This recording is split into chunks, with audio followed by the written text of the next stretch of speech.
Hi, this is ig33ku with a quick video about repairing busted graphic cards and warranty issues and such. This card here is an Enforce 7600. The previous owner brought it over to my friend's shop because he was having problems with the card. The card couldn't either play the game properly. I'm not too sure what was the case, but I think he said he couldn't either play the game properly, it crashed, or some sort of problem. They had to bring it over to the shop to have to test the whole system. So anyway, since the card was out of warranty and the problem was the card, my friends at the shop told him that he had to buy a new card because they weren't going to repair this. You know, it's not part of the job. So the poor feller bought a new card, and I'm sure he's pretty happy with the new card. But nonetheless, my friends at the shop passed me the card and asked me if I could do anything about it. And of course, they pointed out there was a pop capacitor, which was probably the likely cause of the previous owner's problem. And so I just replaced the capacitor. And in a little while, and just after this, I'll show you how well the card does with the new capacitor on.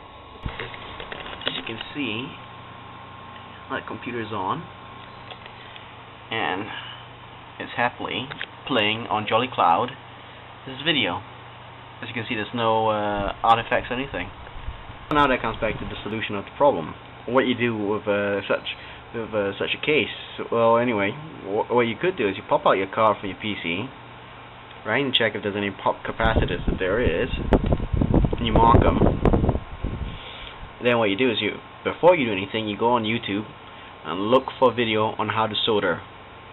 And usually in those videos where they tell you how to solder, they'll tell you exactly what equipment you need. Then you pop over to your favorite electronics shop, pick up a soldering iron, a soldering iron stand, which you need, so it comes with a sponge. Make sure you get the sponge so you can clean your soldering tip. Some solder, flux in it. And then after that, then you don't do anything still. Then after that, you go and look around for an old motherboard.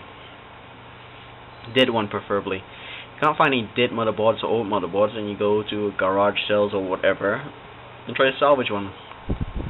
And then when you get that, you take a look at the capacitor. Like for instance, this capacitor is a 6.3 volt with a 1000 UF. So I don't know what exactly is UF. I presume it's how much electrical charge it holds or what frequency it is. I think maybe it's frequency. I'm not too sure. I could be wrong. So assuming I'm not an electronics expert, but basically just look for this type of capacitor on that motherboard. I check it's perfectly okay. Then I desolder the capacitor from there. Then I desolder this guy, and I put that guy on, and then I plug it in, and I hope for the best. And if it works, you don't have to buy a new graphic card, because this is exactly what the shops are doing. They let you leave your old graphic card there, and then they desolder these caps, and they resolder new caps on, and they hope for the best. And if it works, they keep the card. Free card for them, free card for the staff, or they might even resell it second hand. You never know. So anyway, like I was trying to say, don't jump the gun. Try to look for alternatives, and then you might save yourself a bit of cash, and maybe learn something new. So anyway, this is ig33ku signing off.